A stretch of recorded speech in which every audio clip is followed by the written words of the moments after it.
e a gente acha que o burnout é só para quem é CLT, né? Então, quem é empresário está muito mais suscetível a ter burnout. Porque a gente não trabalha assim 8 horas por dia, né? E faz uma hora extra. A gente é o trabalho, né? A gente trabalha 24 horas, respira trabalho.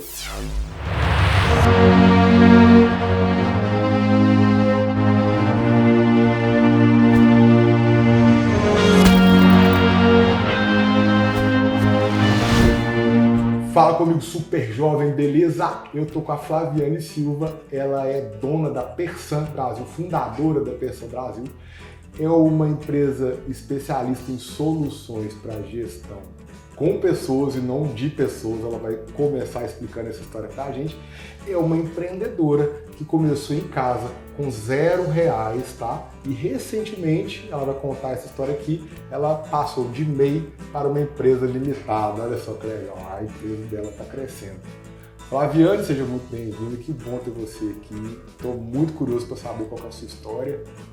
E também quero saber que história é essa de fazer encontro onde homens empreendedores não podem entrar também. Fiquei chateado. Vamos entender essa história. É um prazer estar aqui, né? Eu sou de Patos de Minas e recebi o convite da Natália Soares, que inclusive é embaixadora do DOT 8. E ela me convidou para estar aqui, né? Porque eu convidei ela para ir para Patos de Minas fazer um evento lá comigo, foi um sucesso. E vim aqui hoje recebi esse convite para estar com vocês. É muito importante para minha carreira, né? Muito relevante, estou muito feliz. E é isso mesmo. Em 2019 eu tive um burnout depois de trabalhar numa multinacional do agronegócio.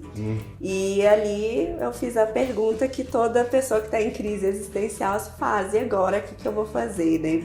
Vou continuar no RH, vou voltar a ser manicure, que eu fui manicure há um tempo atrás, né? Foi minha primeira profissão. Eu venho de uma família muito simples, né? Seu primeiro empreendimento? Meu primeiro empreendimento foi ser manicure. Eu tinha um espaçozinho assim pra mim, depois trabalhei em outros salões. Peraí. O seu maior motivador, então, pra abrir a empresa que você tem foi um burnout? Foi um burnout. Mas eu quero saber antes disso, porque essa história da manicure me interessou, porque tem cheiro de história empreendedora aí. Sim. Seus pais são empreendedores? Não. Não? A minha mãe e meu pai, eles sempre trabalharam para outras pessoas, né? Meu pai sempre trabalhou assim como chapa, carga de carvão, enfim, em coisas mais operacionais, serviço braçal. Meu pai é analfabeto, né? E minha mãe é semi-analfabeta. E eu venho de uma família onde eu sou a primeira, né, da família a formar na faculdade, ter um ensino superior. Eu sou também a primeira a ter um negócio, né, a ter um empreendimento. Então eu estourei várias bolhas muito assim, né, da minha família. É bom porque assim, acaba que hoje eu sou referência para os meus sobrinhos, mas também é difícil porque tem vários gatilhos assim que sempre puxa a gente para esse lado de não merecimento, né? Mas enfim, aos 12 anos, a minha mãe, ela foi no supermercado, comprou ali uns esmaltezinhos baratos, um alicate, e falou assim: se você quiser ajudar em casa, a gente pode colocar para fazer umas unhas aqui da vizinhança. Ai, e a gente morava numa cidade pequena, que tinha assim 1000 habitantes, né? Era muito pequena, uma currutela. E aí eu comecei a fazer unha assim para ajudar em casa, também fazer umas faxinas de vez em quando. 12 anos? 12 anos. E você tinha vontade de ajudar? Foi por isso que isso surgiu? Na verdade, assim, eu morei com a minha avó até os 7 anos, depois a minha mãe e meu pai me buscou para morar com eles. E aí, quando eu fui morar com eles, então assim, eu sempre trabalhei em casa, sempre cuidei da casa, né? Então eu que cuidava de tudo em casa e estudava. Então, como meu pai e minha mãe não teve nenhuma formação superior, não tinha nenhuma referência, então para eles o diferencial era eu ser uma boa dona de casa.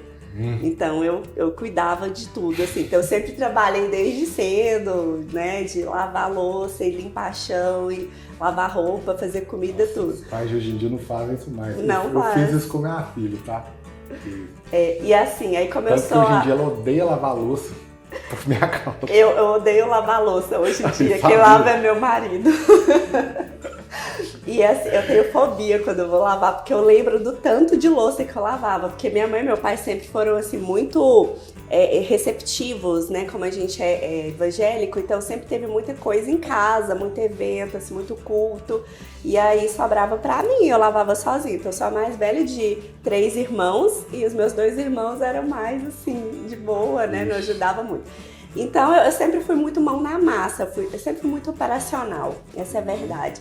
E aí depois eu fiz essa virada de chave pra ser uma pessoa mais estratégica, né? Então vira e mexe eu tenho esse gatilho de ter uma sensação de que eu não estou sendo muito produtiva porque eu estou sendo muito mais a pessoa do pensamento. Como é que você saiu, né? de dona de casa lavar louça pra começar a empreender fazendo unha? Porque Né? parece que já, tipo assim, eu quero entender o seguinte, foi um desejo seu? Porque quando você contou a história, parecia que sua mãe falou assim, se você quiser ajudar em casa, isso é uma solução. Parecia, no jeito que você contou a história, que você que estava demandando uma saída para ela. Tipo assim, poxa, eu quero ajudar, ou eu quero parar de lavar a louça. Tá, então você tem que fazer alguma coisa. Não, na verdade eu continuei lavando a louça e fazendo as unhas. Mas assim, eu sempre fui muito de servir as pessoas, né? Então eu cheguei pra minha mãe e falei que eu queria ajudar de alguma forma. E aí ela comprou um banquinho, comprou esses esmaltes, um banquinho de madeira que o ano passado eu devolvi pra ela, mas pro meu pai. Nossa. Devolvi pra ela, mas meu pai num evento que eu faço, que é o Person Experience, onde a gente premia as empresas que são nossas clientes, que tem o melhor clima organizacional avaliado pelos colaboradores. E aí nesse evento eu devolvi o banco para eles com uma flor, assim, foi um momento muito emocionante, agradecendo eles, porque sentar no banco da manicure me fez chegar aqui. Eu sempre fui muito introvertida, insegura, assim, no relacionamento com pessoas. E ser manicure me deu a oportunidade de conseguir ser uma boa ouvinte, porque as mulheres sempre desabafam muito com as manicures, a gente é meio que uma espécie de psicóloga. Né? E além disso também de perder a vergonha de estar com as outras pessoas de diferentes tipos, assim, né? De classe A, classe C. Então passa todos esses perfis pela manicure. Todas as mulheres fazem unha. Todas as mulheres fazem unha, da mais pobre à mais rica. E assim, foi um período muito bom pra mim, muito gratificante. Que fez eu estar onde eu estou hoje. Sou muito grata por esse processo, sabe? Ah, que legal. E aí você começou a empreender como manicure? Como manicure. Começou a ganhar seu dinheiro? Assim. Sua mãe já tinha exemplo, porque minha mãe fez isso comigo, ela já me deu o exemplo que era o governo quando eu era criança. Eu estava empreendendo, ela pegava uma parte, isso aqui é para ajudar nas contas da casa. Eu ajudava tudo em casa, assim, era tudo pra casa. Eu lembro que a primeira vez, como a gente assim, era muito pobre mesmo de depender de ajudas, de cestas básicas, de doação de roupa, eu lembro que a primeira vez que eu comprei uma roupa pra mim, que eu fui na loja, que eu pude escolher, nem foi com o dinheiro da manicure, foi com o dinheiro do Bolsa Família. Olha! Então, assim, era uma situação assim, que a gente vivia em muita pobreza, mas a minha mãe, ela sempre foi muito visionária, mesmo na simplicidade dela. Então, eu acho que a minha mãe, ela enxergou em mim algo de diferente e investiu. Um desejo, né? Ela sempre apostou de alguma forma. E aí ela foi fomentando essa vontade em mim de buscar mais conhecimento. Aí depois eu fiz um curso... a gente mudou para Uberlândia, eu mudei para Uberlândia só para estudar em Uberlândia, ensino médio e fazer um curso no Sebrae. E ela pagava esse curso para mim, ela varria a rua, ganhava R$100 uma cesta básica. Ela ficava com a cesta básica, mandava os R$100 para mim, eu pagava o curso que era R$ 99,90 e aí sobrava 10 centavos, né? E aí eu fiquei um ano fazendo esse curso. Curso, assim, né, de conhecimentos gerais mesmo, informática, administrativo, conhecimento pessoal, em Uberlândia. Então, assim, isso que a minha mãe fez valeu mais do que a faculdade que eu fiz. Porque ali ela abriu o meu olho para o mundo de que existiam mais possibilidades para mim do que ser manicure. Não que ser manicure não seja incrível, ainda mais hoje que é super valorizado, na minha época não era.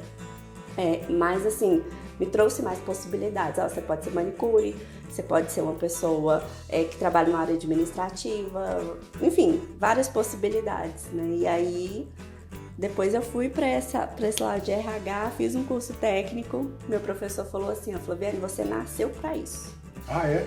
Aí quando ele falou assim, você nasceu para isso, eu abandonei a área de manicure e de salão e foquei em buscar um emprego na área de RH.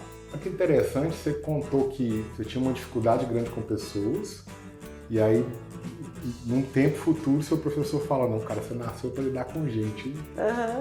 Interessante, né? Aos 19 anos. Aí fui fazer o curso técnico e aí ele falou assim, você nasceu para isso. A gente fez uma dinâmica simulando um recrutamento e seleção e aí eu conduzi todo o processo e sem ter participado de muitas entrevistas na minha vida, né, só ali no feeling, e ele falou assim, você nasceu para isso. Nunca desista do RH porque você nasceu para ser RH. Aí ele falou isso pra mim, eu tinha 19 anos e agora, né, vou fazer 33 sábado e não larguei mais a área de RH. Avançou, né? Avancei. E aí você estava numa multinacional do agronegócio. Isso. E você brilhou e teve um burnout. Eu costumo falar isso, sabe? Eu faço muitas mentorias, eu tenho lidado com esse tema do burnout constantemente. Eu até fiz uma série no canal sobre essa questão do burnout. E aí, hoje mesmo eu estava fazendo uma mentoria e eu estava escutando a pessoa que eu estou mentorando falando assim, ai, eu estou tratando o burnout com psiquiatra e tal, estou melhorando muito, não sei o quê, papapá. Eu nem estava entendendo que eu estava com burnout. E eu, durante a mentoria, avisando ela, cara, você está fazendo coisa demais. Cara, você vai pirar. Você vai dar pau. Presta atenção. Faça menos coisa. Não adianta. Pifou. Aí na hora que pifa é psiquiatra, não tem jeito, né? E aí hoje eu tava conversando e falei assim, e aí? Ah, nossa, agora eu melhorei e tal, realmente, né? Mas eu acho que eu não sou teimosa não.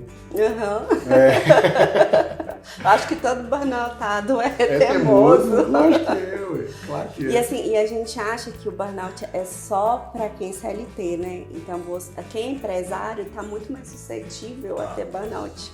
Porque a gente não trabalha assim 8 horas por dia, né? E faz uma hora extra. A gente trabalha. A gente é o trabalho, né? A gente trabalha 24 horas, respira trabalho. Mas É o filme que você escolhe pra ver do seu marido lá, tem a ver com o que você tá Total! Aí quando não tem, você dá um jeito de parecer que tem. Sim! Não é? E eu acho que isso vem muito assim também de um gatilho de peraí, eu tô empreendendo, então eu não posso estar perdendo tempo. A gente ativa o negócio de parece que tá perdendo tempo.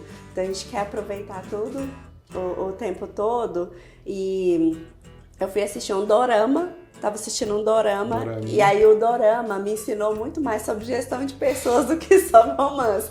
Aí o povo fica com ódio de mim, porque eu falo assim, mas você viu que o cara faz a gestão do hotel e não sei o que e tal. E aí eu acho que tem um gatilho, porque o meu primeiro emprego como RH foi no hotel também. Que legal. Então talvez por isso que o dorama me pegou ali nessa gestão, né? Que se passava no... Acho que chama Sorriso Real o nome do dorama. Minha namorada vai fazer uma competição de crossfit, eu tô lá calculando, tem tantos, não sei o quê, papapá, começa a calcular o faturamento do cara, eu vou vendo como que ele vende, não sai da minha mente, não tem como. É isso. E empreender é isso. Sim. E como foi esse burnout? Você pode contar alguma coisa? Se não puder, não tem problema. Posso. Tem muitos casos acontecendo de burnout, tem muita gente com síndrome de esgotamento, sem saber lidar com isso. E compartilhar isso é legal. Sim.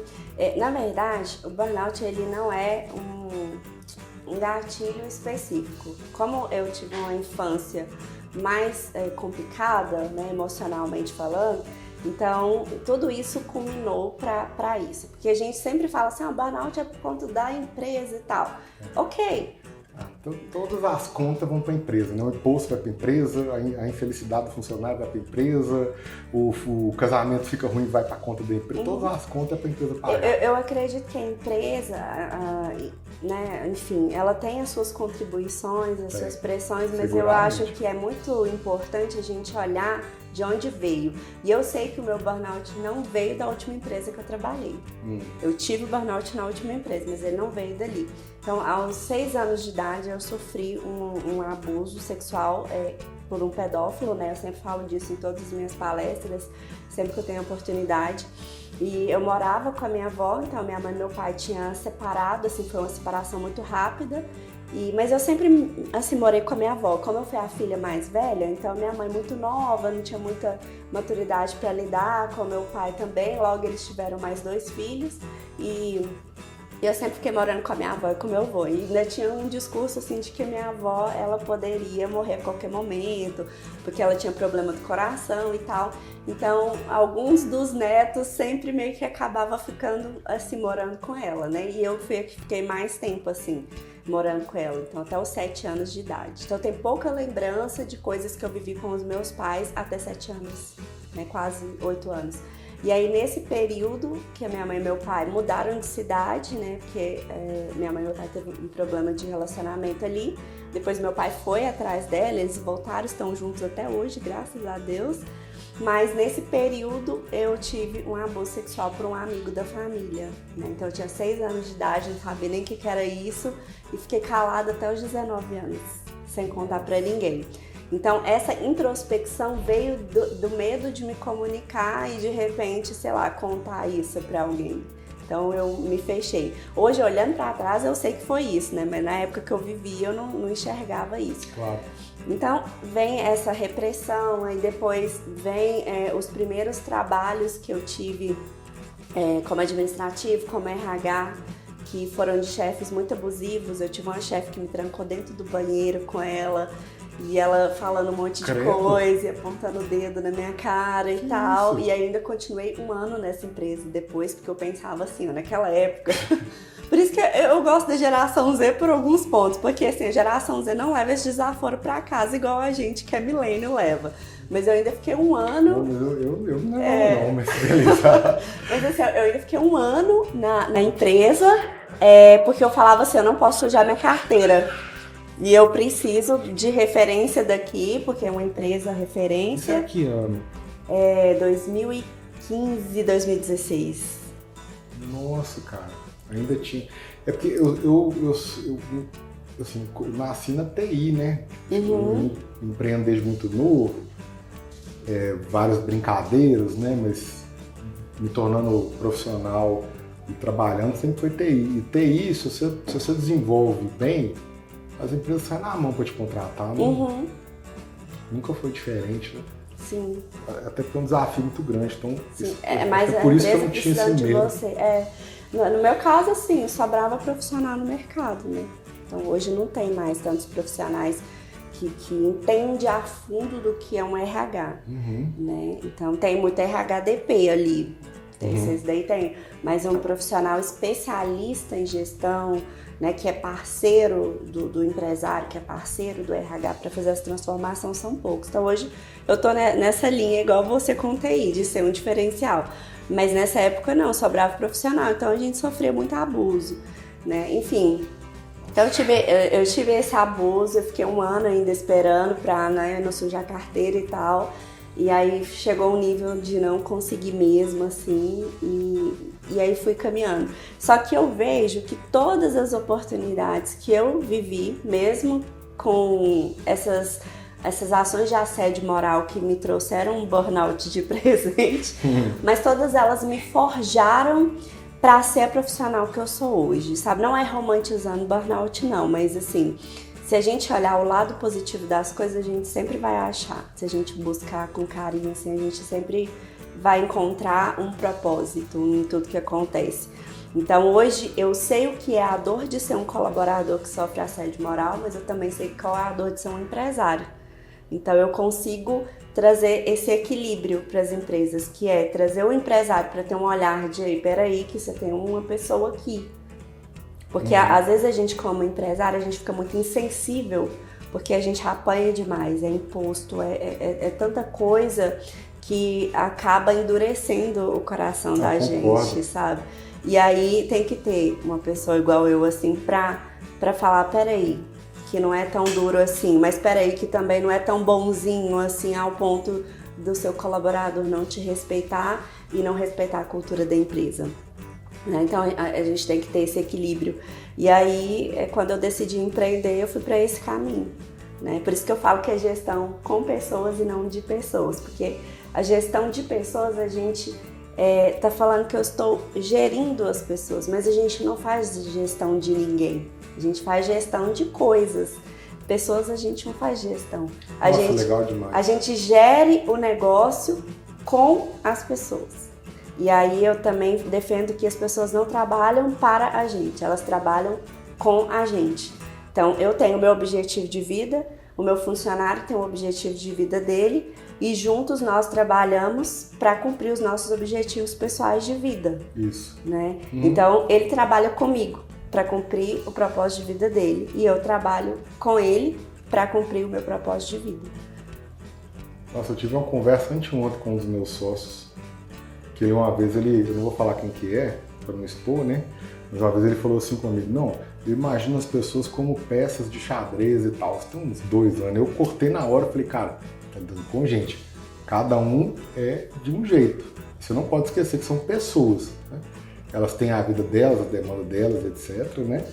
E, tipo assim, você tem que fazer uma coisa que... Eu sou da psicanálise.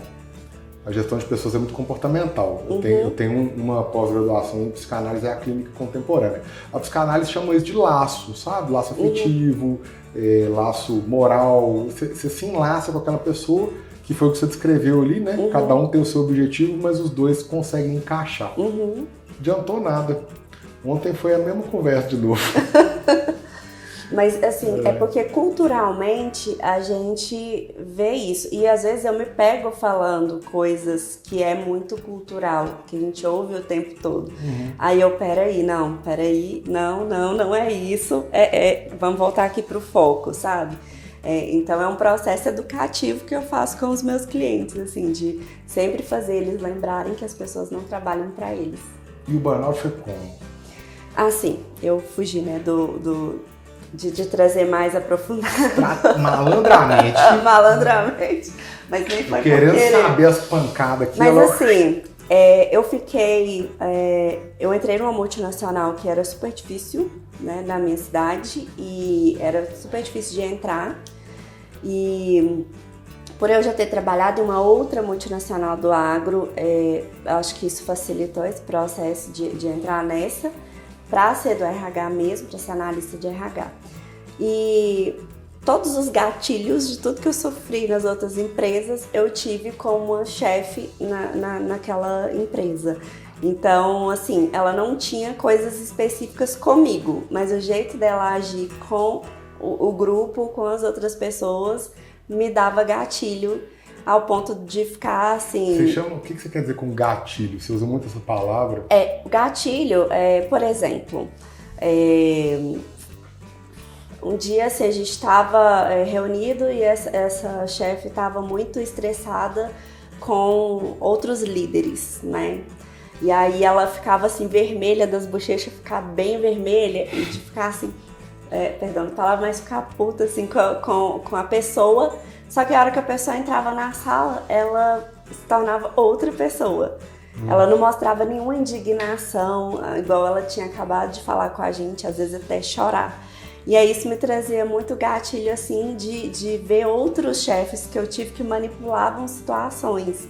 Chama gatilho de lembranças. É como se fosse uma pedrinha no sapato ali, sabe? Lembranças de algo que já aconteceu. Que já aconteceu. Quase um déjà vu. Isso, como se fosse isso. Só que é de muito inconsciente. Você sente, mas você não tem essa visão na hora de que, tipo assim, peraí, não, isso aqui eu não preciso de absorver isso, sabe? Até chegar ao ponto de ser comigo. Eu adoeci, eu fui trabalhar, a gente ia para outras unidades, né, fora da cidade. E eu fui com medo, porque eu pensava assim, eu estava com febre. E aí eu fui com febre para essa outra cidade. Era uma cidade que é muito quente, né? Lá, assim, 40 graus é normal. Você com um casacão. E eu com casaco, todo mundo pergunta. Eu fui fazer uma integração, né, de safristas. E aí todo mundo assim, mas você é louca nessa cidade com 40 graus. E aí eu comecei meio que dar uma convulsão, assim, porque eu tava com muita febre. Entendi. Mas o medo porque eu era recente na empresa. Então o medo de, tipo assim, não vou, e aí a minha chefe estourar, igual ela estourava, eu vi ela estourando, por isso que é o gatilho, né? Estourando assim, ficando muito explosiva com outras pessoas, com outras situações, me fazia travar e pensar, ter medo mesmo, assim, não, peraí, eu não posso falhar, não posso errar, eu não posso falar que eu tô doente, porque isso vai me atingir de alguma forma e eu preciso fazer dar certo esse trabalho. Porque ia ser mais um trabalho que não dava certo. Então tinha uma questão de competição comigo mesma, em questão de carreira, né? Mais um trabalho que não dava certo. Mais um trabalho que não dava certo. Porque eu já tinha trabalhado em outras empresas antes. E aí a gente tem muito essa crise antes dos 30 eu tenho que ter ficado em uma empresa. A gente que é milênio, né? O Rian falando que tem que casar nos 30. A gente que é milênio, né? Assim, a gente que é milênio tem essa cultura de que eu tenho que ter ficado pelo menos 5 anos na empresa, 10 anos e tal. Hoje, geração Z, não. Assim, você fica muito tempo em uma empresa, você é visto com maus olhos, né? Tipo, não, por que essa pessoa... No exato momento, eu tô trocando a geração Z tudo pro chat GPT e tal. Menos o Rian. O Rian seja da geração Z, Rian, né? Acho que né? Não sei também. Então, assim, enfim. E aí, eu adoeci. Aí eu não conseguia ir trabalhar porque eu fiquei muito mal mesmo de precisar ficar indo e vindo do hospital, né? E nesse período, a minha chefe estava de férias. E ela queria que eu tivesse contado pra ela que eu estava doente nas férias dela. Não tinha cabimento de nas férias dela eu ligar e falar, olha, estou doente, não estou indo trabalhar e tal. Então eu vivia a vida normal, tipo, olha, meninas que eram minhas colegas, não tô legal, né, mandava foto do atestado e tal.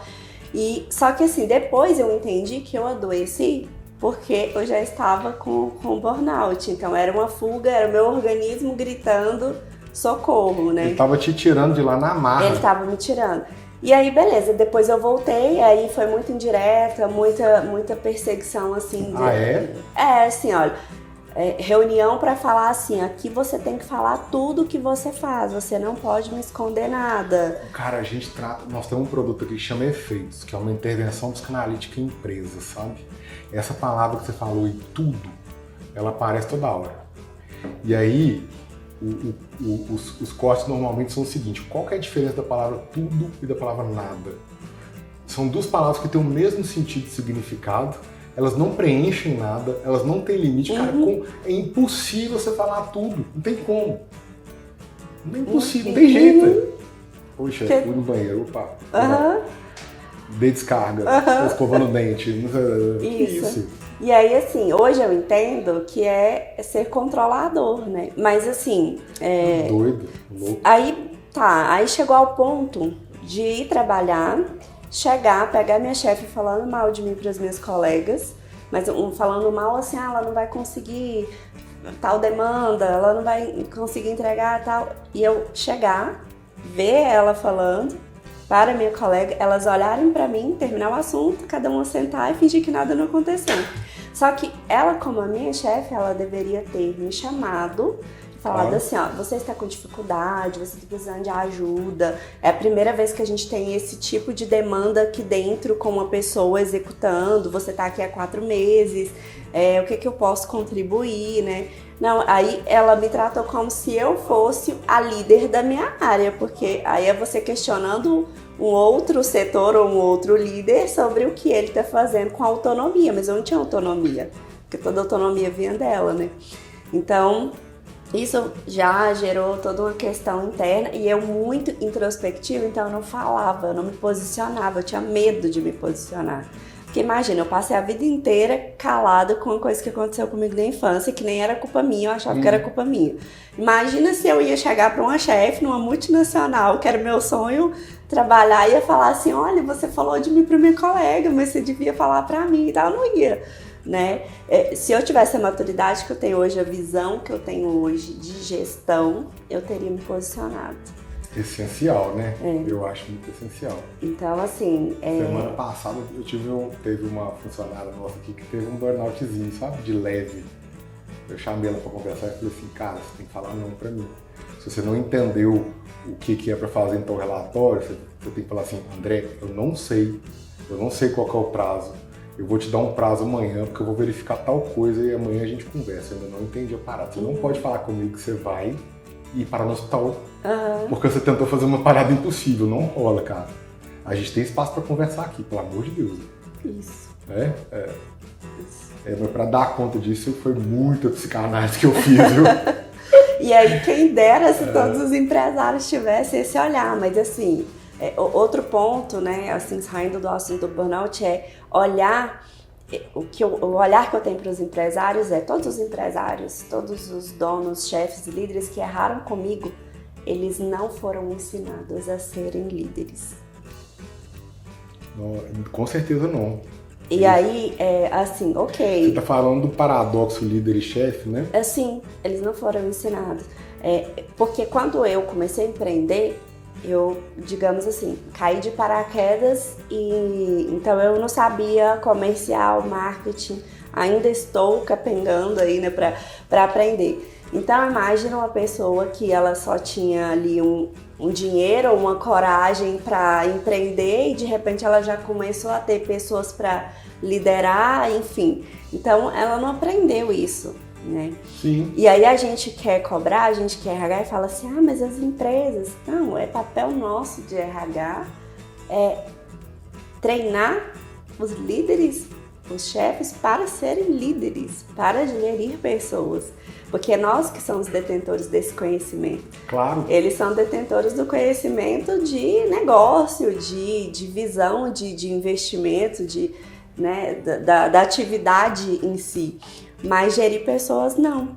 E aí, quando a gente olha que a gente saiu de uma gestão de escravos para uma gestão de pessoas, a gente entende que há um gargalo aqui em pouco tempo, porque há pouco tempo a gente tinha modelo de escravo.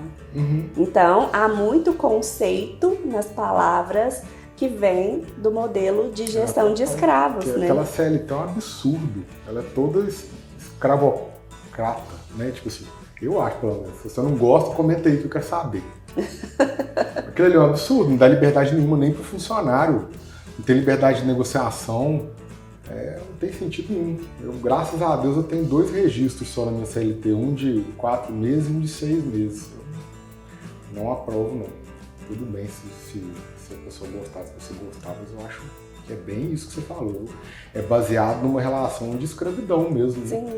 Né? E aí com o Estado gerindo e metendo a mão no dinheiro do trabalhador, né? Que todo mundo que é estagiário, o Rian não é mais, né? O Rian é CLT.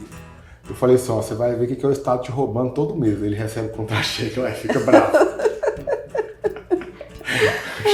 Olha lá, o Estado pegou meu dinheiro, velho. Que isso, cara? Não, e assim, pra gente que é empresário, é muito desafiador, porque um funcionário custa 2. Né? Então, ao invés de ter duas pessoas, ao invés de ter 2 pessoas no meu time, eu tenho que ter uma.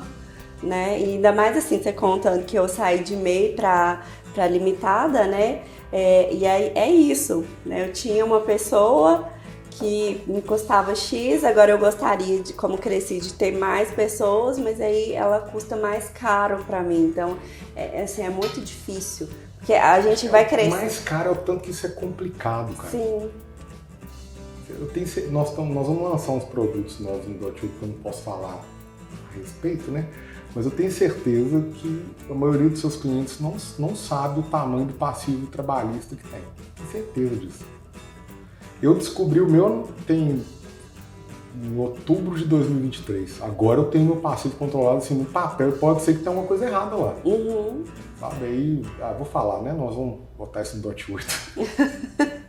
Não, mas a gente precisa disso, porque é tão complicado a conta que você não sabe quanto que você deve. Você vai mandar um funcionário embora, você toma uma paulada e você fala, poxa, mas eu nem sabia que eu tenho que pagar isso. Uhum. Acho que o mais caro é isso, porque se eu pagasse o dobro, ao invés de pagar 1.500, eu pagasse 3 no mínimo ali, né?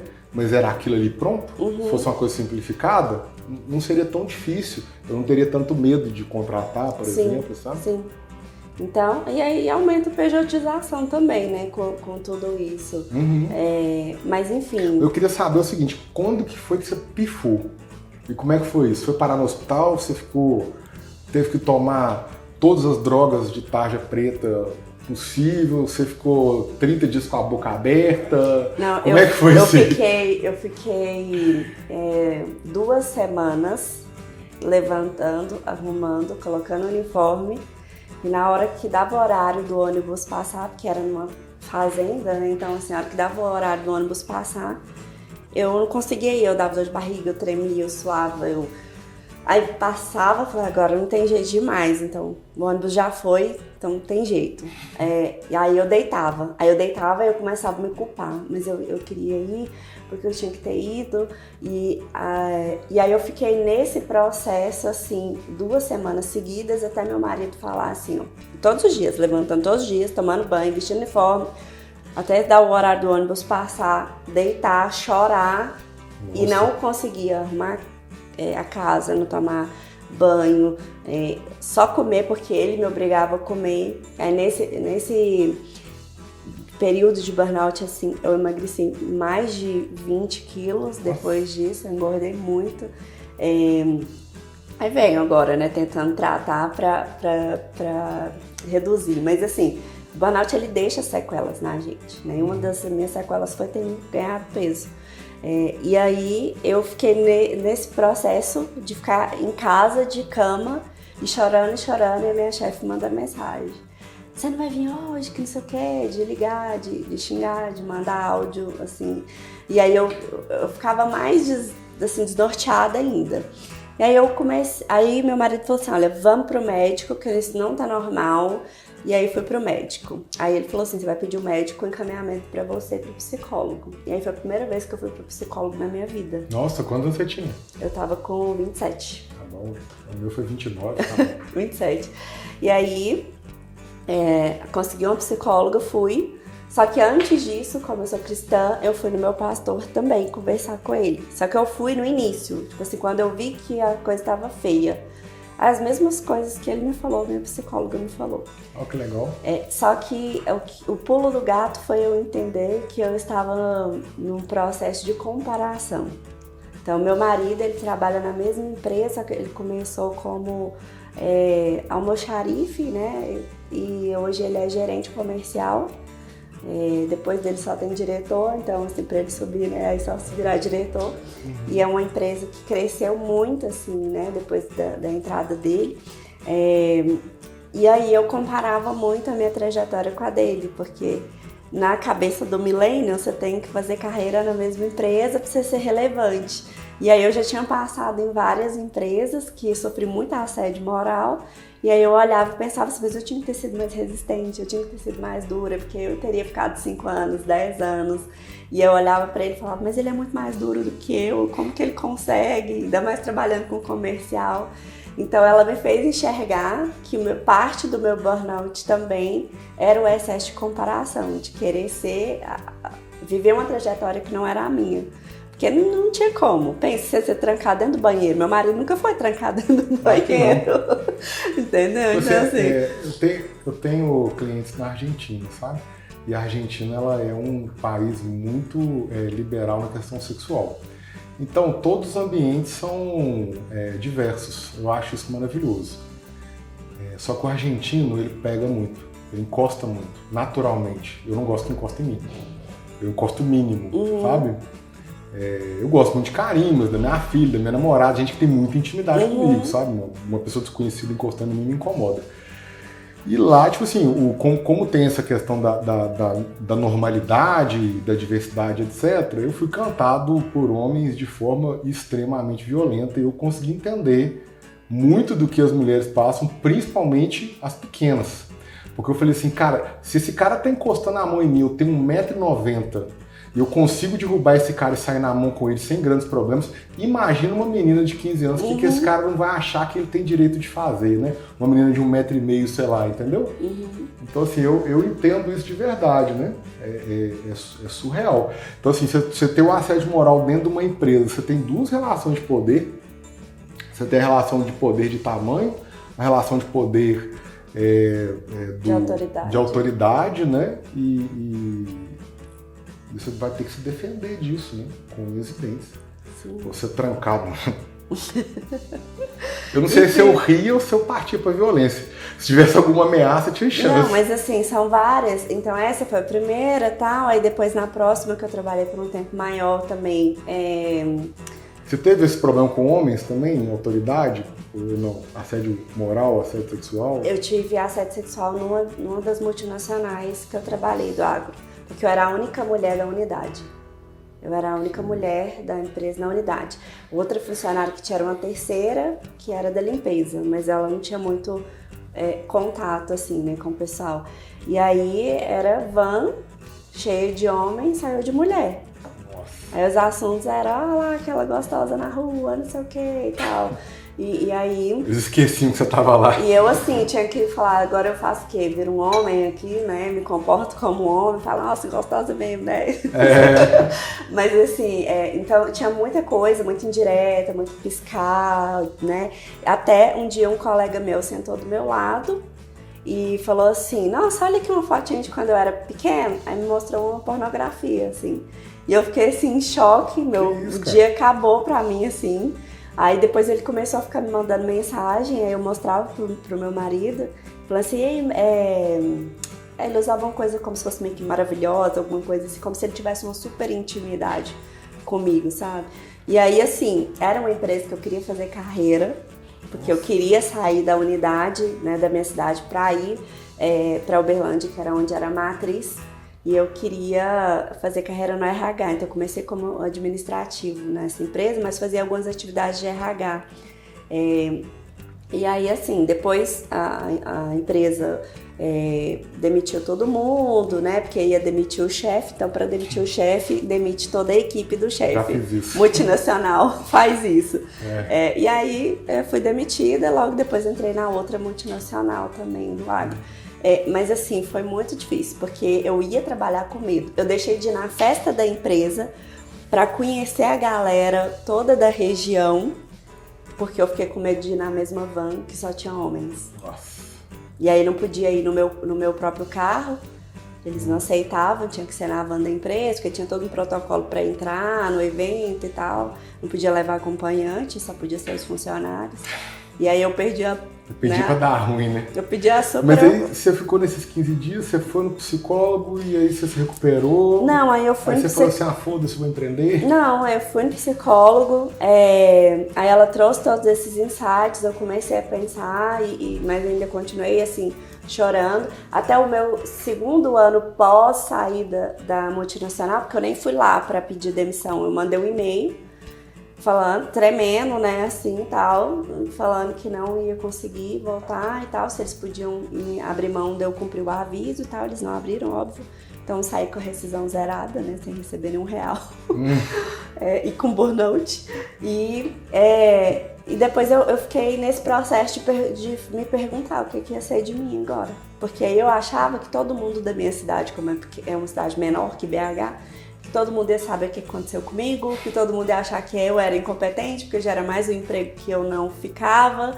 E era uma multinacional, como assim que ela não deu certo nem numa multinacional? Então eu fazia julgamentos de mim mesma, pensando que seriam os julgamentos que as pessoas fariam. É o burnout.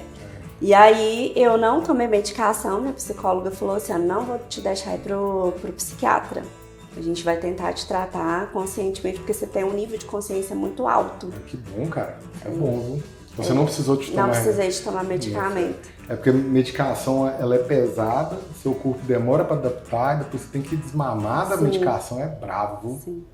E na época, assim, também eu tava fazendo um tratamento para emagrecimento, então eu tomava sibutramina, que nem recomendo. Não, Então ela também meio que, eu tomei. que já dava essa coisa assim, então ela falou assim... Sibutramina é antidepressivo, né? Aí ela falou assim, não, você já tá tomando, vamos inclusive tirar, né, parei de tomar... Quantos miligramas? 15 miligramas. É leve, né? Mas mexe com a cabeça. Mexe. Aí eu já parei de tomar sibutramina, porque eu achava que eu era gorda. Entendi. Aí depois que eu fiquei gorda mesmo, que eu falei, pra que eu tomava sibutramina magra? Que loucura.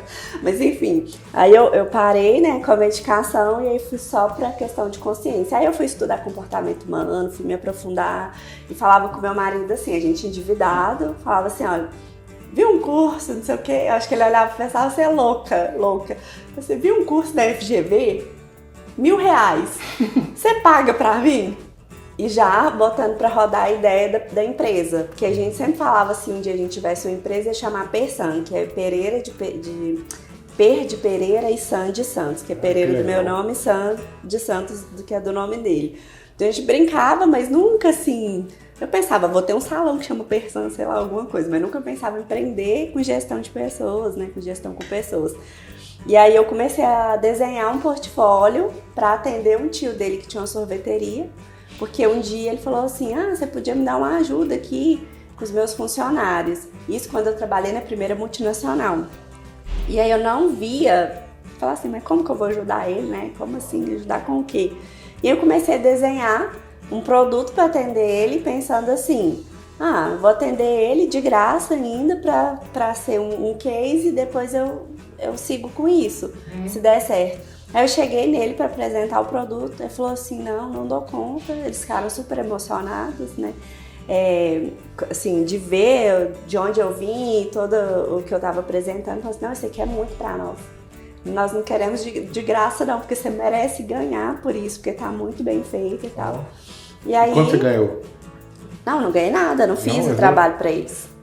Eu montei para fazer para eles e eles não quiseram, porque eles que não tinham condições de pagar e mesmo eu querendo fazer de graça, eles não quiseram fazer. E aí? Hoje eles moram fora do Brasil, né? Não tem mais a sorveteria. Mas assim, Mas eles passaram de coiotes, não tem que voltar, né? Não, de coiote não. Mas assim, eles foram as pessoas que me trouxeram a ideia, sabe? Sem saber que fizeram isso. Que legal. E aí, dali pra frente, eu falei assim, Isso foi 2019. 2019. Você falou assim, agora eu vou. Aí você foi. Isso. E aí, eu conversei com a pessoa que prestava serviço nessa multinacional, que inclusive foi ela que fez a minha indicação para participação do processo seletivo, mas não era uma pessoa da minha convivência, não era uma amiga. Foi questão de trabalho mesmo. E aí eu falei com ela, olha, não aguentei ficar lá, tal, desabafei todas as dores. Ela falou, não, eu te entendo, né? Eu já trabalho lá, atendo essa empresa há muito tempo. E aí ela começou a me apoiar no meu empreendimento e começou a trazer algumas demandas de recrutamento para mim. Olha. No segundo ano da minha empresa, eu fui fazer o quê? Porque na minha cabeça eu não fechei o ciclo, eu não voltei lá para pedir demissão. Então eu sonhava quase que todo dia que eu estava encontrando com a minha chefe, que eu estava pedindo perdão para ela por ter deixado ela na mão, por ter abandonado o emprego. Porque o burnout a gente não acha que o outro tem responsabilidade, a gente acha que a gente... A gente tem responsabilidade de não falar o não pro outro.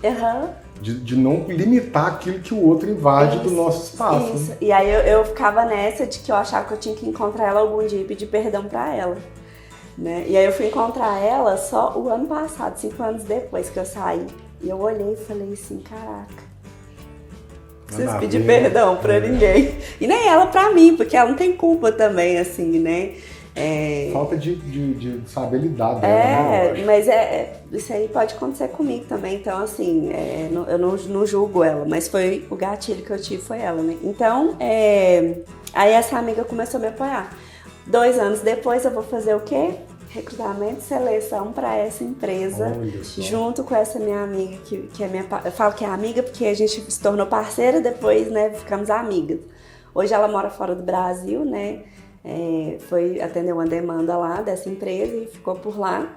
Mas ela que foi meu pontapé inicial, assim, que trouxe demandas. E aí você, tipo assim, todo empreendedor aqui que está começando, ele tem aquela dúvida, cara, como você conseguiu pagar a conta? Eu tô mentorando uma que ela tá assim, ela tá conseguindo, e às vezes eu falo com ela assim, cara, eu mentoro muitas mulheres, tô parando pra pensar aqui agora, faz conta aqui. Aí fez desesperada, sabe? Não sei o que, minhas contas, faz conta aqui, peraí. Cliente 1, cliente 2, não sei o que, peraí. Em janeiro, você já ganhou mais do que você ganhava CLT. Como que você não tem dinheiro? Mas é porque eu não sinto aquela segurança. Eu falei, cara, você nunca teve aquela segurança. A empresa pagava atrasado toda hora, né? Tipo, você teve problema quando você saiu, custou para receber e tal, você nunca teve. Você já está melhor, calma, vai dar certo. Mas eu não romantizo esse lado do empreendedorismo, porque Eu falo assim para nós que somos mulheres. Eu fui privilegiada do ponto de vista de ter um marido que honra as calças, como se diz. Porque ele assume as despesas de casa. Então, no primeiro momento, era minha cara, minha coragem, meu conhecimento. Então, o que entrava... O boleto ele deu conta. Os boletos ele deu conta. Mesmo apertado, assim, ele conseguiu manter as nossas despesas de casa. Então, se for uma mulher que é mãe solo, que toda a renda precisa dela, ela vai sofrer muito mais do que eu sofri. Muito mais. Então, eu não falo assim, nossa, e tal, você consegue, vai lá, larga tudo. Não acho que é assim, acho que tem que planejar, tem que estruturar se você tiver condições. Eu não tive condição porque o burnout me pegou e me derrubou. Mas você ainda consegue guardar um dinheirinho, fazer alguma A vida te empurrou, né? A vida me empurrou. E beleza, isso foi em 2019, daí 2020 o mundo quase acabou, mas para você foi ótimo, né? Porque acelerou o seu negócio. Você já estava preparada para esse novo mundo tecnológico e os seus concorrentes não. E aí você foi desenvolvendo. Isso. E nós estamos em 2025. Então, de 5 anos para cá, você quebrou a barreira da MEI. Foi quando isso? O ano passado. Olha, 2024 você quebrou a barreira da MEI. Como que foi isso? Foi tanto cliente, tanto dinheiro que... Não, assim... Aí você tá assim, nossa, eu vou dar dinheiro pro mundo. Essa parte é triste. É foda que você quer crescer, mas você fala assim, mas... Como que eu vou crescer se eu tenho mais um funcionário para sustentar, que é o governo, né? Funcionário não. Sócio não merecedor que compartilha só o seu dinheiro e não tem nenhuma responsabilidade sobre as contas. Mas nesse tempo, né, só para contextualizar, a gente começou com o carro-chefe de todo o negócio de RH, que é recrutamento e seleção, que me abriu várias portas para o produto que eu desenhei. Que hoje o que eu entrego é a mesma coisa que eu desenhei em 2019. Não mudou até hoje. Né? A gente trouxe ferramentas, mas a metodologia ainda é a mesma. E o que você entrega? A gente faz diagnóstico de clima organizacional até recrutamento e seleção. Então a gente faz todas as demandas da área de gestão com pessoas. E a demissão? Para as empresas. Não. Cara, quem demite é o líder. A Natália tá me mandando um monte de gente para entrevistar. Só gente bacana, sabe? Papo legal, igual a gente tá tendo aqui agora, sabe? E eu tô perguntando isso e ninguém tá me respondendo. A minha maior dor hoje aqui é achar quem que eu tenho que demitir. Você sabia disso? Eu acho que isso pode ser um filão, tá? Porque os líderes, eu também ficava nessa lógica, quem demite é o líder. O líder, ele protege. Mas ele tem que assumir a bronca, o resultado tem que vir dele. Ele nega. Justamente, então, o que eu vejo, né? O líder adoece muito. Eu fui buscar a psicanálise em consequências de adoecimentos que eu percebi que estavam acontecendo no ambiente aqui da empresa, sabe? Assim, cara, o que a gestão de pessoas me ensinou até hoje, né, que eu sou administrador de formação, não atende a esses casos aqui. Eu fui para psicanálise buscando um outro caminho. Sim. Então eu comecei a entender que a minha demanda era, cara, eu não sei lidar com gente. O que tá ali não tá funcionando. E aí eu fui identificando, aí começo a identificar. Primeiro eu identifiquei que cada ser humano é único. Identifiquei que dentro do meu ecossistema a maioria dos líderes tinha grande dificuldade de demitir, enorme, e que eles protegiam as pessoas que trabalham com eles e de vários níveis de senioridade, tá? Liderança, líder que acabou de começar, líder que já tem anos que lidera, líder com muito tempo de carreira. Então é uma retenção danada, sabe? E hoje eu tô com a Gabi que trabalha comigo, que ela é do BP, eu tô com ela assim, cara, a primeira demanda pra gente aumentar o seu salário, é você identificar, você criar processos aqui que eu consigo identificar que tem gente improdutiva pra gente poder mandar embora. Nós vamos intervir e demitir.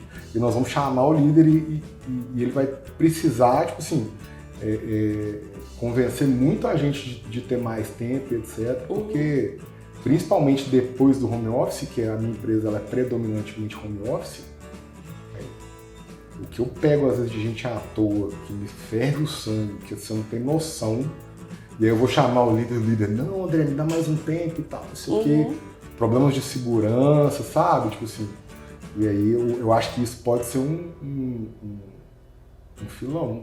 Sim, aí é onde que a gente entra com o ciclo de gestão de desempenho, que é acompanhado por mim. Então eu sou externa, então eu olho a empresa de cima para baixo. Quando você está dentro, você olha a empresa do seu ponto de vista único. Então você não consegue ver o macro, porque você está focado naquela demanda com aquelas pessoas. Você tem uma visão enviesada, né? Isso. Concordo. Então, o papel hoje, que inclusive tem algumas empresas que tem o business partner, né, que é o profissional de RH, que é parceiro do negócio, mas ainda eu questiono um pouco o business partner, porque às vezes ele também é um colaborador, então ele também vai estar envolvido emocionalmente. Como eu não estou envolvida emocionalmente, atendo várias empresas de diferentes portes, segmentos, eu tenho uma visão mais madura das tomadas de decisões. Então a gente cria um ciclo de gestão de desempenho, onde o líder avalia as pessoas e as pessoas também se avaliam nos mesmos tópicos, nos mesmos indicadores. E aí eu sento com o líder e com o colaborador. Isso é um trabalho moroso que leva tempo. Escuta, né? É cíclico, então a gente faz 3 vezes ao ano. E aí eu sento e falo assim: fulano, você está dizendo que no indicador de comunicação você é nota 10. Seu líder está falando que você é nota 5. Você concorda com o posicionamento do seu líder? Isso depois, assim, do líder ter falado tudo, o colaborador ter falado tudo, aí eu pego os pontos divergentes de pontuação. E aí o colaborador fala: não, realmente isso que o meu líder trouxe, esse ponto, essa visão dele faz sentido. Acho que eu avaliei mais pensando em como que eu sou comunicativo, não avaliei muito pensando na minha efetividade ao comunicar com a equipe, e tal. E aí eu levo isso depois para um PDI, para desenvolver plano de desenvolvimento individual, que é pegar esses indicadores que tiveram notas mais baixas e trabalhar com esse colaborador aliado com o perfil comportamental DISC, né, que é dominante, influência, estável e conforme. E aí a gente entende isso, porque às vezes o líder está avaliando que ele não é bom na comunicação, mas o perfil comunicador dele, influente, é baixo.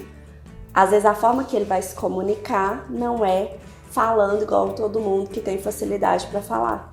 E aí o líder é que vai ter que trabalhar com ele uma forma de fazer ele comunicar falando, ou entender que a comunicação dele é não verbal e que ele entrega resultado, né? Porque ele não fica falando o tempo todo, mostrando o que ele está fazendo, que ele não está entregando resultado. E não significa que o que está falando o tempo todo para o líder, eu fiz isso, eu fiz aquilo, está entregando. Então eu trabalho a mentalidade do líder na escola de líderes, isso tudo eu entrego dentro da linha de soluções de gestão com pessoas para a empresa. Então a gente faz um trabalho contínuo, cíclico. Então a gente faz escola de liderança o tempo todo mês, uma aula por mês com todos os líderes para falar a mesma língua, e avaliações de desempenho a cada 3 meses, com PDIs pós esse período, né, individual com cada pessoa para ir trabalhando isso. Então, com isso, se o líder fala assim: a produtividade caiu, as metas, nananã, eu falo assim: tá, mas e essa pessoa aqui, essa que são os 3 abacaxis que você tem dentro da empresa, do seu time, o que você vai fazer? São eles que estão puxando a entrega, a performance para baixo? Não, é fulano. Então você avaliou errado. A próxima avaliação você tem que avaliar que essa pessoa não está entregando. E aí eu vou ensinando o líder, né, nessa... Fugiu a palavra que eu faço? Mediação. Né? Nessa mediação que eu faço com os feedbacks, eu vou ensinando o líder a avaliar as pessoas de forma correta. Porque não adianta rodar a avaliação de desempenho e falar assim, ó: esse aqui é a avaliação de desempenho, o formulário você preenche, aí o líder senta sozinho com o funcionário, fala lá qualquer coisa com ele, ele fala qualquer coisa, os dois vão embora. E ninguém fez nada com aquela informação. Então não adianta. Então eu criei a metodologia de fazer mediação e eu faço a gestão. Então adulto ali, né? Eu faço a gestão. E ajudo o líder nessas tomadas de decisão. Com isso a gente tem diminuição de rotatividade, porque aí ele vai trabalhar para ser líder. Porque o líder hoje, o que é o líder? Ele é um cara sênior que tem um monte de gente que ele manda. Isso é o líder brasileiro. O líder ideal é o líder que vai treinar essa pessoa para ela chegar a ser um sênior um dia, ou até mesmo ser um líder. Claro. E aí eu vou trabalhando nessa mentalidade. Se você não tem quem substitua, quem eu lidero diretamente, eu trabalho isso aqui. Se você não tem quem vai te substituir, você não vai crescer. Provavelmente você vai rodar. Porque você vai cansar do seu trabalho com o tempo, eu não vou querer aumentar porque você está fazendo a mesma coisa, isso não tem valor para mim, né? Então a forma de você entregar valor é ter alguém para te substituir para você poder subir, né? Isso.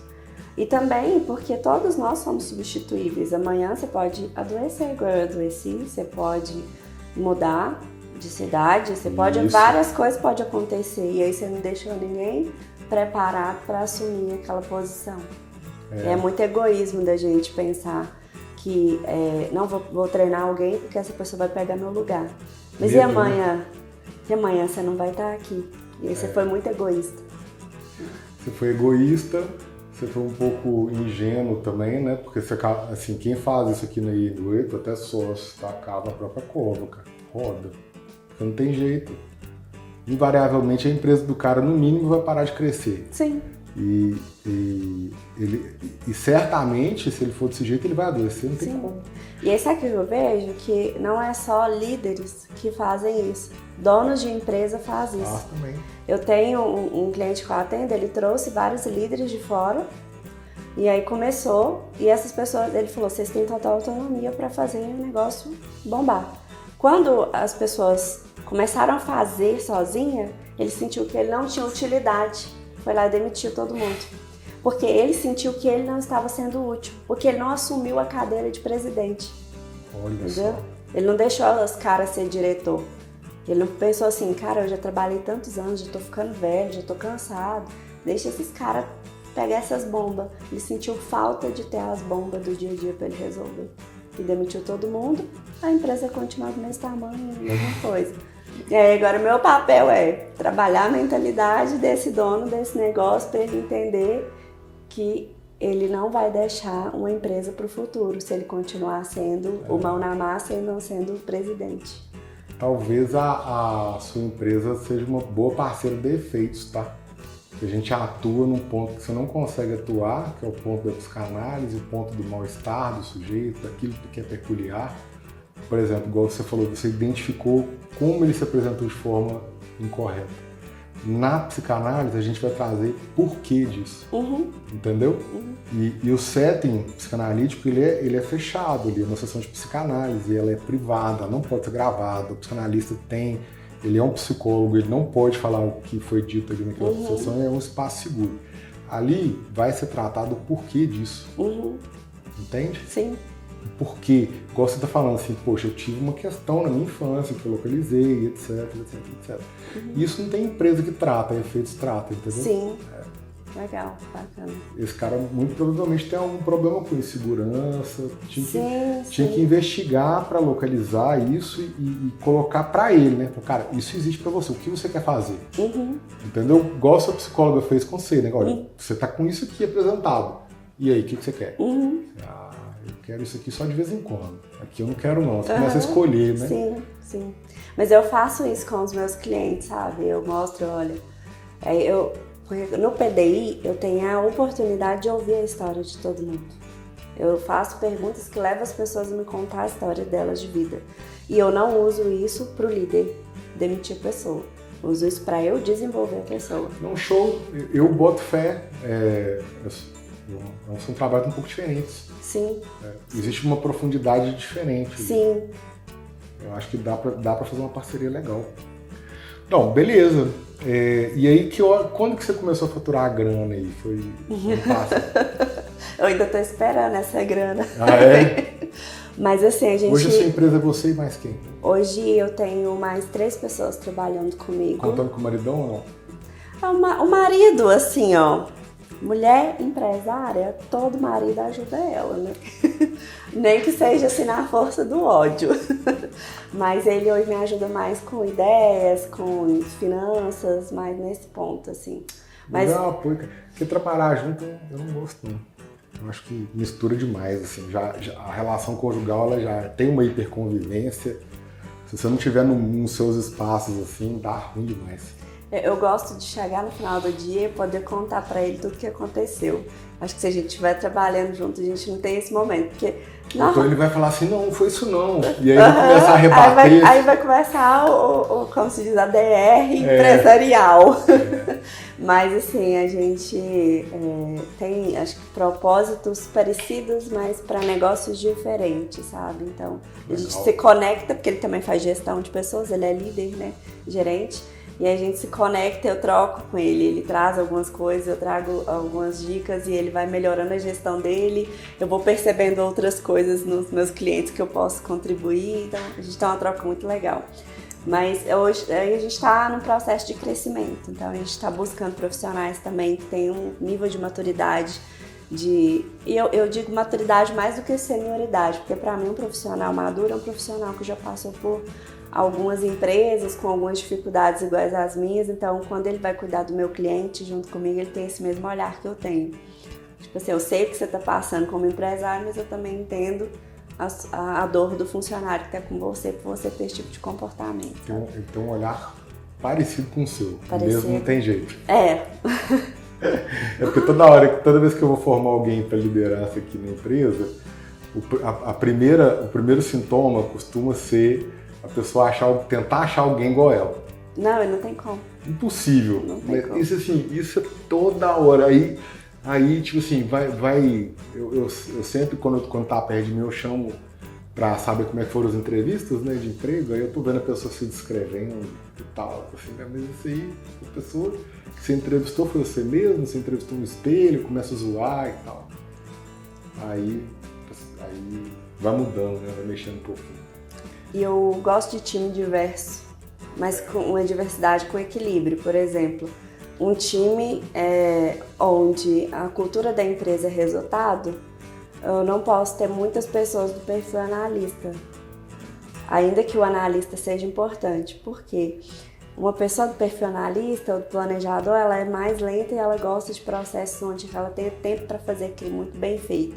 E aí ela sofre para ter que subir, né, para ser uma pessoa mais acelerada, do perfil executor, né, do perfil dominante. Então, o que a gente tenta fazer? Tem uma mescla de dominante com estável, de dominante com conformidade, para a pessoa entregar com qualidade, mas a agilidade, que é o foco da empresa, que é o resultado, vir mais fácil, sabe? Então a gente olha muito assim, qual que é a cultura da empresa, qual que é a cultura do negócio. Porque tem negócio que vende qualidade. E a qualidade o cliente está disposto a esperar. Ele está disposto a pagar mais caro e esperar, porque ele sabe que vai ser o melhor para ele. E aí tem outros tipos de negócio que o cliente não espera, ele vai no concorrente. Aí a gente precisa de ter pessoas que ou têm as soft skills ou têm o perfil comportamental mais assim. Então, que legal. E se nossa audiência quiser te contratar, como que é? Quais são os seus contatos? Só entrar em contato com a gente. No Instagram a gente está com Persam Brasil, gestão com pessoas. No LinkedIn, Persam Brasil. E no meu Instagram pessoal, para quem quiser conectar comigo, para os meus movimentos de empreendedorismo feminino, é Flaviane Silva Oficial. Show demais. Eu tenho mais uma pergunta para te fazer só. Cadê o presente dela aí? Ah, que chique! Apesar que foi em cima da hora, né? Eu cheguei aqui de regata para fazer entrevista, mas deu tempo de arrumar. Mas ficou bem jovem, assim, bem conectado com... Muito obrigada. Da gente e nunca esquecer de curtir a jornada. Muito ótimo, gente. Obrigada. Canequinha. Da Dot 8. Ó, que chique. Na verdade é do podcast. Super jovem. Esse aqui vai lá pra minha estante onde tem os troféus. Esse é um momento marcante. Olha o que tá escrito atrás, hein? Não esquece de curtir a jornada. Jamais. Eu acho que essa frase, eu creio em Deus, né, por ser cristã, e eu falei que esse ano, tô completando 33 anos, que é a idade de Cristo agora, sábado. Uhum. E eu falei que eu quero ser leve igual Cristo foi. Ele cumpriu o propósito dele com sacrifício, foi sangue, mas ele fez isso com a leveza que é o que a gente busca hoje. E eu acho que quando a gente curte a jornada e a gente não tem um lugar para chegar, porque eu vivi uma vida assim, o burnout faz isso, né? Você sempre acha que tem que ter que você vai chegar em algum lugar. E acho que até a mensagem que eu deixo para as pessoas é: você não precisa chegar em nenhum lugar. Seu lugar é hoje, aqui e agora. O que você está fazendo com esse lugar que você tem agora? O que você está fazendo com o que você vive hoje? Né? O que você pode fazer de relevante agora? Então hoje, por exemplo, né, foi relevante para mim receber esse convite e eu aproveitei. Né? Muito bom, Flaviane, muito bom. Última pergunta, só pra gente fechar. Você acha que o empreendedor deve casar? Eu acho, porque eu casei com 19 anos, estou indo para 14 anos casada, super recomendo. Que milagre. Gente, ela é exceção, tá? Não se empolga, calma. Mantém a calma e não sai casando não, porque isso é sorte. Não, não é sorte, gente. Não é? Não. Como que foi? Então explica aí. Ensina as pessoas a escolher um maridão igual o seu aí. Primeiro, vocês têm que ter o mesmo propósito de vida. E a verdade é que a gente quer escolher um rosto bonito, não sei o que, a gente cria um padrão de beleza externa primeiro, né? E a gente esquece de olhar se os propósitos estão alinhados. Então a gente... Seu marido é feio? Tô brincando. Meu marido... Não, meu marido, além assim de ter o mesmo propósito que eu, ainda é bonito. Aí tá vendo? Falei que era sorte aí, ó. E aí? Mesmo propósito? Qual que é o propósito que vocês têm que... Primeiro que a gente tem uma história de vida muito parecida. Meu marido não tem pai, né? Ele foi criado por uma mãe solo que se casou e aí teve um marido que ajudou ali na criação, mas nunca foi pai. Então, acho que essa questão da minha infância com paternidade e maternidade se conectou, então a gente acaba sendo suporte um do outro nisso. Mas eu vejo que mais do que isso foi uma questão espiritual, assim, como a gente é da mesma igreja, a gente acredita nas mesmas coisas. Então isso levou a gente para esse lugar que a gente está hoje. E o outro ponto que eu sempre falei, assim, que eu queria um homem que fosse igual ao meu pai, porque o meu pai é uma pessoa muito amorosa. Meu pai, ele, além de ser uma pessoa muito iluminada, que eu brinco com meu pai, ele não vai fazer curva na hora de ir pro céu. Se meu pai não for pro céu, ninguém mais vai. Entendi. Porque meu pai é uma pessoa muito humana, muito maravilhosa. Então eu falava que eu queria as mesmas características de um homem que o meu pai tinha, de ser humano. Né? E aí ele ainda veio inteligente, né? Esforçado. Ah, que legal, cara. Mas é isso, é a gente olhar para as pessoas. Você acabou de escrever assim, o complexo de Édipo, de Freud. Se você quiser, depois dá uma olhada. Já ouvi falar. Mas eu falo disso do meu pai, assim, né? Porque toda mulher fala que quer casar com um homem que seja igual ao pai, né? Uhum. Que tem as mesmas características. Mas é porque a característica principal é porque meu pai é cristão e ele tem um amor, assim, imenso por Jesus. Ao ponto dele amar muito a minha mãe, perdoar a minha mãe, né, na separação que eles tiveram, amar tanto a gente, nunca ter deixado de ser pai, não abandonar o papel de paternidade, né? Então, que legal. É isso. Então, todo homem que viesse pra mim que não tivesse esses valores, aí não ia dar certo. Muito bom, uma boa dica.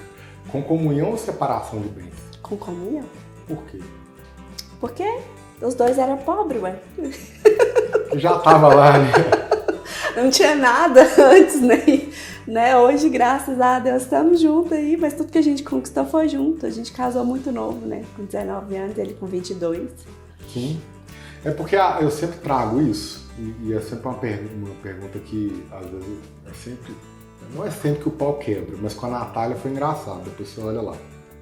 A gente combinou o podcast inteiro, quando chegou nessa pergunta aí, o pau quebrou e ficou engraçado mesmo. Porque é o seguinte, a comunhão de bens ela é uma fusão dos CPFs, né? Uhum. E aí, por exemplo, seu marido tá lá, gerente comercial, e você tá empreendendo. Uhum. Empresário sofre mais adversidade, uhum. né? A gente sofre impacto, a gente às vezes arrisca que é crescer, dá errado, quebra, pode arrumar dívida, e aí você tá indo bem, etc, vai lá um cretino e te processa, uhum. e você perde, né? Porque todo mundo fez o L, agora o Ministério do Trabalho dá a bomba em 100% dos empresários, né, e tal. A gente pode levar uma pancada da vida em qualquer canto. Uhum. E se você leva essa pancada, você está casado com um companheiro de bem, você leva o CPF dele junto. Uhum. Entendeu? Então uma das coisas que eu sempre defendi da separação de bens é que existe um risco menor nesse caso, entendeu? Sim, mas assim... E amor não precisa de contrato. Mas eu acho que... Eu falo isso, esses dias ele falou assim, é que é a sua empresa e tal, não sei o quê. Aí eu falei assim, mas é a sua empresa também. Sim, claro. Não do ponto de vista da Persan, mas de onde ele trabalha. Ele é um empresário ganhando ali, tendo a remuneração pelo que ele vende, do serviço que ele vende para aquela empresa. Então, se ele leva... Ele é PJ? Não. Entendi. Mas ele... Porque, assim, para mim, o que é a minha visão? Eu tenho um funcionário. Eu contratei ele para fazer um serviço. E aí, se ele entrega esse serviço, ele tem a contrapartida, que é a remuneração dele. Para mim, todo funcionário é um prestador de serviço. Mas a gente tem que parar de romantizar a relação de trabalho, sabe? Glória Mas a é Deus. Obviamente que a gente precisa ser bons líderes e desenvolver as pessoas também e toda essa questão. Dar suporte para aquelas que quiserem, né? Que aí vai além de simplesmente troca de serviço, vai para uma questão de propósito, né? Isso é liderança, é ter um propósito além do trabalho. Mas eu sempre falo isso com ele, eu falo assim, se você leva pau lá, eu levo pau também. Porque a sua renda também conta. Então, tá tudo junto, interligado. Se for lá ou se for aqui, tá tudo lascado, tudo junto. Eu jamais casaria com o companheiro de bem. Não, eu acho que aí depende do momento de vida, né? Como a gente construiu tudo junto, na empresa a gente construiu junto, por mais que eu não me importo de dividir, não é isso. Mas, por exemplo, se eu estivesse casando hoje, como eu tendo meu negócio, ele tendo alguma coisa dele, talvez a gente casaria com separação, pensando na estratégia de proteger a nossa vida particular da nossa vida de empreendedor, justamente por esses riscos que você trouxe. Sim, eu entrevistei uma advogada que era CEO da Leve, que é uma holding que investe em legal techs. Nossa, mas ela quase virou a mesa. Ela falou assim, gente, casa com separação de bens. Olhou pra câmera e falou assim, casa com separação de bens. E ela tava namorando, quando eu fiz o podcast, tinha pouco tempo. Hoje ela vai até casar. Eu vi no Instagram dela que tem um pedido e tal, acho que não casou ainda não. E ela me falou assim, no dia, ela falou assim, eu estou namorando e eu fiz um contrato de namoro. Mas é advogado, né? Tudo bem definido. E aí, se o cara tiver proposta, ele vai ficar casado com ela. Vai dar certinho. Se não tiver, ele vaza fora agora no namoro mesmo. Exatamente. Tem isso também, né? Processo seletivo. Já elimina ali na entrada. Mas namoro é processo seletivo. Namoro é processo seletivo. Boa, escutou, viu, Amanda? Eu acho que meu namorado não vê os podcasts, que eu falo dela direto e não tem nenhum comentário, né, gente? Gente, acabei de falar com a Flaviane, muito obrigado. Muito obrigado pela sua audiência. Lembra de curtir, comentar, manda aí para aquele seu amigo que acha que RH é só tutti-frutti, brigadeiro, tapinha nas costas e vinho, que não é nada disso, tem todo um contexto por trás, tá? Juízo, não faça nada que a Flaviane não faria, valeu!